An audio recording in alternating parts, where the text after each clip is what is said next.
সম্মানিত দিনী ভাই ও বোন, ফজরের 2 রাকাত সুন্নত নামাজ পড়ে একটি ছোট্ট তাসবিহ পাঠ করিলে আল্লাহ তাআলা বলেন, ও আমার বান্দা, আমি তোমার হয়ে গেলাম, তুমি যা চাইবা সব দিয়ে দিব। সুবহানাল্লাহ। পবিত্র হাদিসে কুদসিতে ঠিক এভাবেই এসেছে। আল্লাহ তাআলা বলেন যে আমার কাছে ফরজ ইবাদতের চাইতে অধিক প্রিয় আর কোনো ইবাদত নেই, কিন্তু আমার বান্দারা সব সময় নফল ইবাদত দ্বারাই আমার বেশি নৈকট্য লাভ করে থাকে। এক পর্যায়ে সে আমার এমন প্রিয় পাত্র হয়ে যায়, আমি তার চোখ হয়ে যাই, যা দিয়ে সে দেখে আমি তার কান হয়ে যাই, যা দিয়ে সে শোনে আমি তার হাত হয়ে যাই, যা দিয়ে সে ধরে আমি তার পা হয়ে যাই, যা দিয়ে সে চলে। সে যদি আমার কাছে কোনো কিছু চায়, আমি অবশ্যই তাকে তা দান করে থাকি। সে যদি আমার কাছে আশ্রয় চায়, আমি অবশ্যই তাকে আশ্রয় দিয়ে থাকি। সুবহানাল্লাহ। পবিত্র হাদিসের মধ্যে এসেছে, একজন হতদরিদ্র গরিব ঋণগ্রস্ত সাহাবী আল্লাহর নবী বিশ্ব নবী মুহাম্মদুর রাসূলুল্লাহ সাল্লাল্লাহু আলাইহি ওয়াসাল্লামের দরবারে চলে গেলেন। গিয়ে আরজ করলেন, ইয়া রাসূলুল্লাহ সাল্লাল্লাহু আলাইহি ওয়াসাল্লাম, দুনিয়া আমার উপর পৃষ্ঠ প্রদর্শন করেছে, আমি চরমভাবে অভাবগ্রস্ত, যেদিকেই যাই শুধু ব্যর্থ হয়ে যাই, কোনোভাবেই সফল হতে পারি না। ঋণের কারণে আমার পরিবারের মানুষ পর্যন্ত কষ্ট পাচ্ছে, আমি রাতে ঘুমাতে পারি না, দিনেও ভালো থাকতে পারি না। আল্লাহর নবী বিশ্ব নবী মুহাম্মদুর রাসূলুল্লাহ সাল্লাল্লাহু আলাইহি ওয়াসাল্লাম ওই সাহাবীকে বললেন, ও আমার সাহাবী, তুমি কি সেই তাসবিহ পারো না যেই তাসবিহ ফেরেশতা ও মাখলুকের, যার বরকতে মহান আল্লাহ তাআলার কাছ থেকে সমস্ত মাখলুকাত রিজিক পেয়ে থাকে?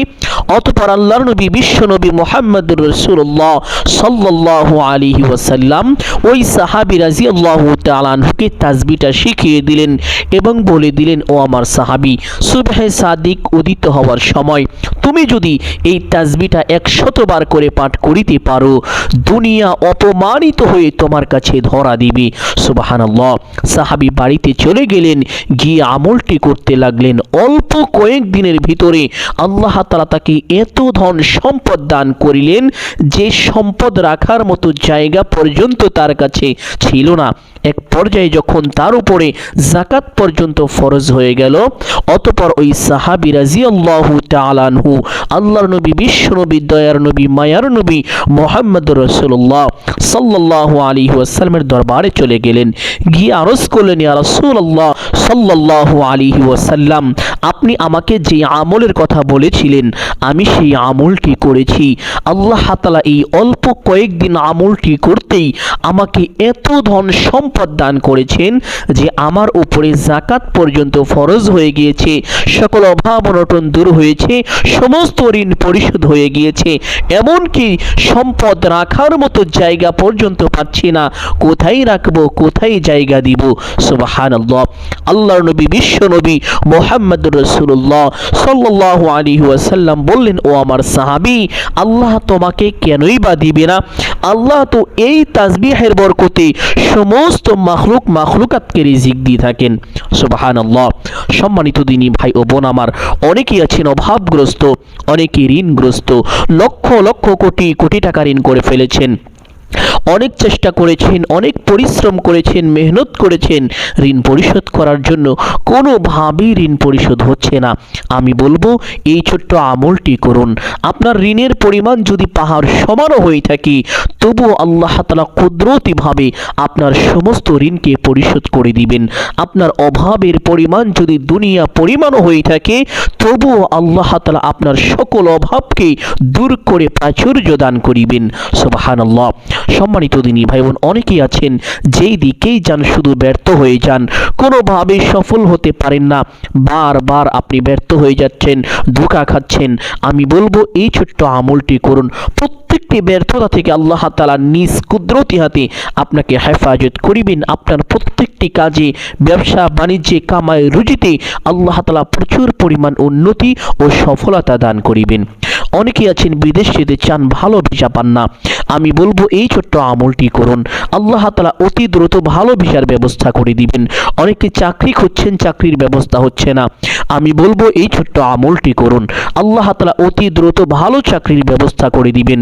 অনেকেই আছেন যাদের সন্তানাদি হয় না, খুব টেনশনের মধ্যে আছেন, পেরেশানির মধ্যে আছেন, অনেক ডাক্তার দেখিয়েছেন, কবিরাজ দেখিয়েছেন, অনেক আমল করেছেন, অনেক দোয়াও করেছেন, কোনো লাভ হচ্ছে না। আমি বলবো এই ছোট্ট আমলটি করুন, আল্লাহ তাআলা অতি দ্রুত আপনাকে নেককার সলিহিন সন্তান দান করিবেন, যেই সন্তান আপনার জন্য দুনিয়া ও আখিরাতের প্রত্যেকটি জায়গায় কল্যাণকর হবে। সুবহানাল্লাহ। এক কথায় এই আমল করে আপনি আল্লাহ তাআলার কাছে যা চাইবেন আল্লাহ তাআলা আপনাকে তাই দান করিবেন। সম্মানিত দিনী ভাই ও বোন আমার, এই আমলটি কখন করিবেন, কিভাবে করিবেন, প্রত্যেকটি বিষয় আপনাদেরকে সুস্পষ্টভাবে বলে দিব। সকলেই গভীর মনোযোগ দিয়ে শুনবেন ইনশাআল্লাহ। এই আমলটি করার জন্য ফজরের আজান হওয়ার সঙ্গে সঙ্গে ঘুম থেকে জাগ্রত হবেন, অতঃপর মিসওয়াক করিবেন বা ব্রাশ করিবেন, যেভাবেই হোক মুখের দুর্গন্ধ অবশ্যই দূর করিবেন ইনশাআল্লাহ। অতঃপর উত্তম রূপে ওযু করিবেন। ওযুর পূর্বে ছোট্ট দুইটি বিষয় অবশ্যই লক্ষ্য করিবেন। এক নম্বর বিষয় হলো ওযুর পূর্বে ওযুর নিয়ত করা। অনেকেই জানেন না ওযুর নিয়ত কিভাবে করতে হয়, অনেকেই হয়তো প্রথম শুনছেন যে ওযুরও আবার নিয়ত আছে। সম্মানিত দিনী ভাই ও বোন, কিতাবের মধ্যে এসেছে ওযুর পূর্বে নিয়ত না করিলে ওযু পরিপূর্ণ হয় না, ওযু সহি হয় না। এই জন্য অবশ্যই ওযু পরিপূর্ণ এবং সহিশুদ্ধ হওয়ার জন্য নিয়তটি এইভাবে করিবেন। আমি আল্লাহ তাআলার সন্তুষ্টির জন্য ওযু করছি, এতটুকু মনে মনে সংকল্পনা করিবেন, অতঃপর ওযু আরম্ভ করিবেন। ওযু শুরু করার সময় অবশ্যই একবার বিসমিল্লাহির রহমানির রহিম পাঠ করে ওযু আরম্ভ করিবেন। সম্মানিত দিনী ভাই বোন, ওযু শেষ করে আপনার ডান হাতের শাহাদাত আঙ্গুলটি আসমানের দিকে সোজা করে দিয়ে একটি ছোট্ট কালিমা পাঠ করতে কোনোভাবেই ভুল করবেন না। আল্লাহর নবী বিশ্বনবী মুহাম্মদুর রাসূলুল্লাহ সাল্লাল্লাহু আলাইহি ওয়াসাল্লাম বলেছেন, এই ওযুর পরে ছোট্ট কালিমাটি যদি একবার পাঠ করেন আল্লাহ তাআলা আপনার জন্য কাল হাসরের ময়দানে জান্নাতের 8টি দরজা খুলে দিবেন। আপনি বিনা হিসাবে জান্নাতের যে কোনো গেটে দিয়ে ইচ্ছে সেই গেটে দিয়ে সসম্মানে বিনা হিসাবে জান্নাতে প্রবেশ করতে পারবেন, আপনার জন্য কোনো বাধা থাকবে না। সুবহানাল্লাহ। সম্মানিত দিনী ভাই ও বোন আমার, আপনি যদি চান আপনার জান্নাতে যাওয়ার পথ অতি সহজ হোক, সুগম হোক, তাহলে অবশ্যই প্রত্যেক ওযুর পরে ছোট্ট কালিমাটি একবার এইভাবে পাঠ করিবেন। আশহাদু আল্লা ইলাহা ইল্লাল্লাহু ওয়াহদাহু লা শারীকা লাহু ওয়া আশহাদু আন্না মুহাম্মাদান আবদুহু ওয়া রাসূলুহু। এই কালিমাটির নাম হলো কালিমায়ে শাহাদাত। এই কালিমাটির একটি চমৎকার অর্থ রয়েছে।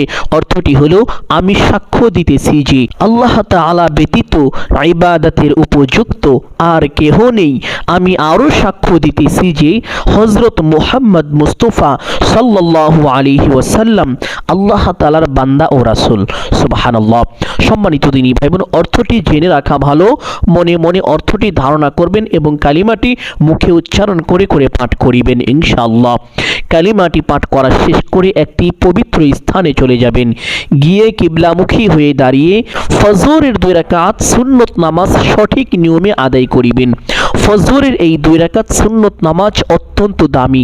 কতটা দামি হাদিস থেকে শুনুন। আল্লাহর নবী বিশ্বনবী মুহাম্মদুর রাসূলুল্লাহ সাল্লাল্লাহু আলাইহি ওয়াসাল্লাম বলেছেন, দুনিয়া এবং দুনিয়ার মধ্যে যাহা কিছু রয়েছে সমস্ত কিছুর চাইতেও উত্তম ফজরের এই 2 রাকাত সুন্নত নামাজ। সুবহানাল্লাহ। ফজরের 2 রাকাত সুন্নত নামাজ যেই ব্যক্তি পড়ে আল্লাহ তাআলা ওই ব্যক্তির জন্য ওই সারাটি দিন রহমত এবং বরকতময় করে দেন। আল্লাহ তাআলা ওই বান্দার রুজি রোজগারের মধ্যে প্রচুর পরিমাণ বারাকা দিয়ে ভরে দেন। সুবহানাল্লাহ।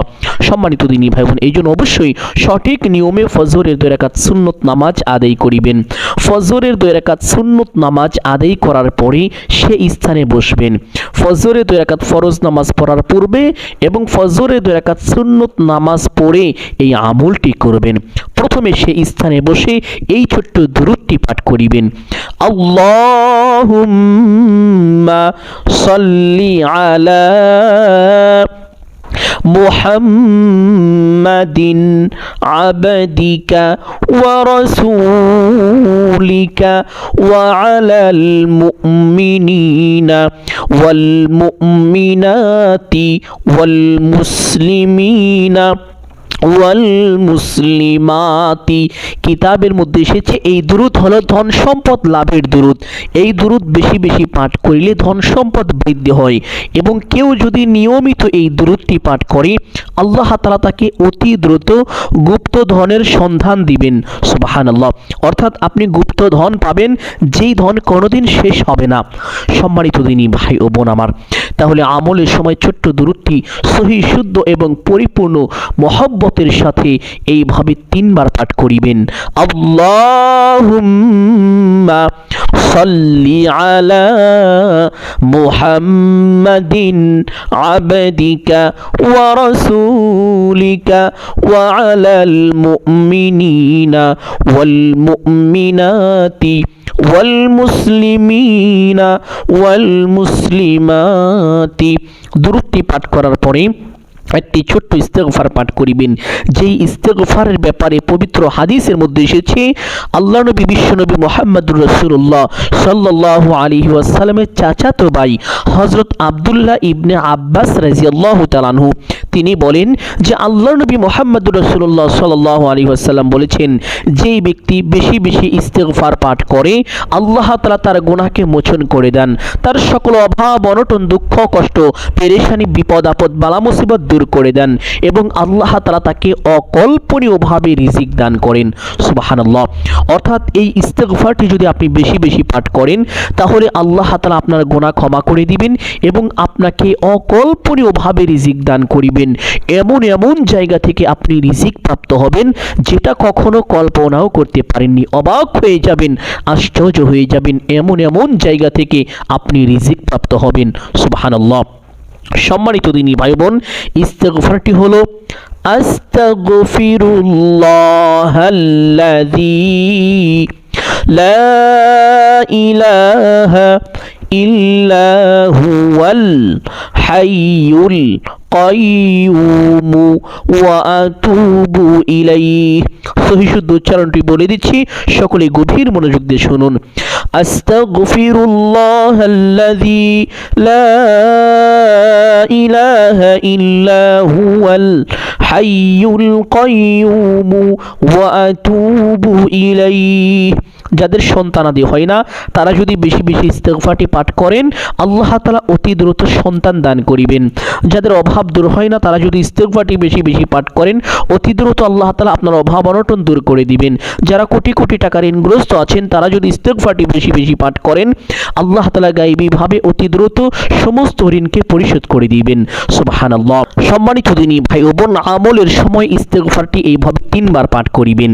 পাঠ করা শেষ করে সেই তাসবিহটা পাঠ করিবেন, যেই তাসবিহের ব্যাপারে পবিত্র হাদিসের মধ্যে এসেছে একজন হতদরিদ্র গরিব ঋণগ্রস্ত অভাবগ্রস্ত সাহাবী আল্লাহর নবী বিশ্বনবী মুহাম্মদুর রাসূলুল্লাহ সাল্লাল্লাহু আলাইহি ওয়াসাল্লামের দরবারে চলে গেলেন, গিয়ে আরজ করলেন, ইয়া রাসূলুল্লাহ সাল্লাল্লাহু আলাইহি ওয়াসাল্লাম, দুনিয়া আমার উপর পৃষ্ঠ প্রদর্শন করেছে, আমি চরমভাবে অভাবগ্রস্ত। দয়ার নবী মায়ার নবী মুহাম্মদুর রাসূলুল্লাহ সাল্লাল্লাহু আলাইহি ওয়াসাল্লাম ওই সাহাবীকে বললেন, ও আমার সাহাবী, তুমি কি সেই তাসবিহ পারো না যেই তাসবিহ ফেরেশতা ও মাখলুকের, যার বরকতে সমস্ত মাখলুক আল্লাহ তাআলার কাছ থেকে রিজিক পেয়ে থাকে? অতঃপর সাহাবী রাদিয়াল্লাহু তাআলা আনহুকে আল্লাহর নবী বিশ্বনবী মুহাম্মদুর রাসূলুল্লাহ সাল্লাল্লাহু আলাইহি ওয়াসাল্লাম এই তাসবিহটা শিখিয়ে দিলেন। সাহাবী বাড়িতে চলে গেলেন, গিয়ে আমলটি করতে লাগলেন। অল্প কয়েকদিনের ভিতরে এত ধন সম্পদ আল্লাহ তাআলা তাকে দান করিলেন যে তিনি এক পর্যায়ে আল্লাহ নবী সাল্লাল্লাহু আলাইহি ওয়াসাল্লামের দরবারে চলে আসলেন, এসে আরজ করলেন, ইয়া রাসূলুল্লাহ সাল্লাল্লাহু আলাইহি ওয়াসাল্লাম, আপনি আমাকে যে আমলের কথা বলে দিয়েছিলেন আমি আমলটি করেছি। আল্লাহ তাআলা আমাকে এত ধন দৌলত দান করেছেন যে দুনিয়া রাখার মতো জায়গা পর্যন্ত আমার কাছে নাই। ইয়া রাসূলুল্লাহ সাল্লাল্লাহু আলাইহি ওয়াসাল্লাম, আমি এই দুনিয়া কোথায় রাখবো, কোথায় জায়গা দিব? সুবহানাল্লাহ। সম্মানিত দিনী ভাই বোন, এই তাসবিহের নিয়মটি বলে দিচ্ছি, সকলে আরেকটু ভালোভাবে শুনুন। নিয়মটি হলো ফজরের 2 রাকাত সুন্নত নামাজ আদায় করে সেই স্থানে বসে পাঠ করিবেন। যদি তখন সময় না পান, পাঠ করিতে না পারেন, তাহলে ফজরের ফরজ নামাজ পড়ে সেই স্থানে বসে সূর্য ওঠা পর্যন্ত অপেক্ষা করিবেন। সূর্য ওঠার পরে সেই স্থানে বসেই তাসবিহটা পাঠ করিবেন।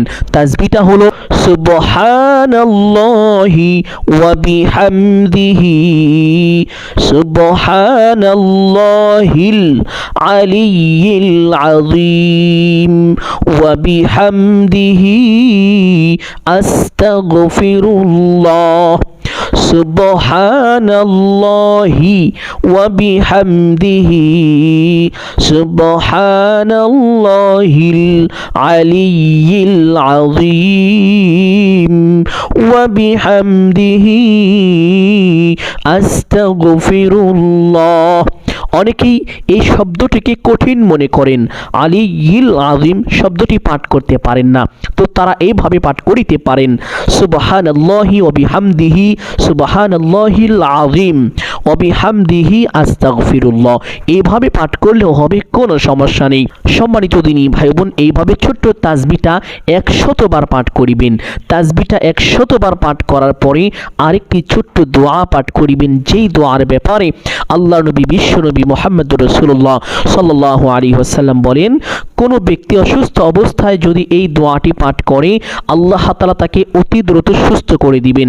আর সে যদি সুস্থ না হয়, অসুস্থ অবস্থায় মৃত্যুবরণ করে, তাহলে মৃত্যুর সাথে সাথে আল্লাহ তাআলা তার আমল নামায় 40 জন শহীদের সমপরিমাণ সওয়াব দান করিবেন।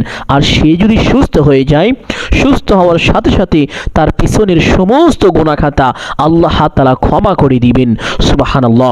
ছোট্ট দোয়াটি হলো, লা ইলাহা ইল্লা আনতা সুবহানাকা ইন্নী কুনতু মিনাজ জালিমিন। এই দোয়াকে দোয়ায়ে ইউনুস বলা হয়ে থাকে। সম্মানিত দিনী ভাই বোন, দোয়াটি এইভাবে 40 বার পাঠ করিবেন। দোয়াটি 40 বার পাঠ করা শেষ করে আবার সেই দুরূদটি পাঠ করিবেন, আল্লাহুম্মা সাল্লি আলা মুহাম্মাদিন আবদিকা ওয়া রাসূলিকা ওয়া আলাল মুমিনিনা ওয়াল মুমিনাতি ওয়াল মুসলিমিনা ওয়াল মুসলিমাতি। দুরূদটি এইভাবে একবার পাঠ করার পরে দোয়া মোনাজাত করিবেন, আলহামদুলিল্লাহি রাব্বিল আলামিন ওয়াস সালাতু ওয়াস সালামু আলা সাইয়্যিদিল আমবিয়াই ওয়াল মুরসালিন। অতঃপর আপনার যাহা কিছু প্রয়োজন সমস্ত কিছু মহান আল্লাহ তাআলার কাছে চাইবেন। চাওয়া শেষ করে একবার বলবেন, হে আল্লাহ, আপনার হাবিবের উসিলা করে আমার দোয়া মোনাজাত কবুল আর মঞ্জুর করে নিন। অতঃপর 3 বার বলবেন, আমিন আমিন আমিন বিরহমাতিকা ইয়া আরহামার রাহিমিন। দোয়া মোনাজাত শেষ করে একবার পড়বেন সাল্লাল্লাহু আলাইহি ওয়াসাল্লাম। সাথে সাথে আপনার দোয়া আল্লাহ তাআলার আরশে আযিমে পৌঁছে যাবে, আপনার দোয়া কবুল আর মঞ্জুর হয়ে যাবে। এইভাবে যদি আমলটি করতে পারেন, জীবনের সকল অভাব অনটন দুঃখ কষ্ট পেরেশানি বিপদ আপদ বালা মুসিবত সাথে সাথে দূর হয়ে যাবে। এবং আপনার ঋণের পরিমাণ যদি পাহাড় সমান হয়ে থাকে, তবুও তা পরিশোধ হয়ে যাবে। এই আমল করে আপনি আল্লাহ তাআলার কাছে যা চাইবেন তাই পাবেন, যে দোয়াই করবেন সে দোয়াই কবুল হয়ে যাবে। সুবহানাল্লাহ। সম্মানিত দিনী ভাই বোন, আমি আশা করছি আজকের এই আমলটি আপনাদের সকলের জন্য অত্যন্ত গুরুত্বপূর্ণ এবং উপকারী ছিল। অতএব সকলকে বলবো, সদকায়ে জারিয়ার উদ্দেশ্যে কমপক্ষে একটি হলেও শেয়ার করে দিবেন। যদি আলোচনাটি ভালো লাগে অবশ্যই ভিডিওতে একটি লাইক করবেন, কমেন্টে আপনার মতামতটি জানিয়ে দিবেন। যারা চ্যানেলে নতুন দর্শক রয়েছেন, চেষ্টা করবেন চ্যানেলটি সাবস্ক্রাইব করে রাখার জন্য। সকলের জন্য দোয়া করি, আল্লাহ তাআলা সকলকে ভালো রাখুন, সুস্থ রাখুন, জানে মালে কামায় রুজিতে প্রচুর পরিমাণ বরকত দান করুন। সকলেই বলি আমিন সুম্মা আমিন। আসসালামু আলাইকুম ওয়া রাহমাতুল্লাহি ওয়া বারাকাতুহু।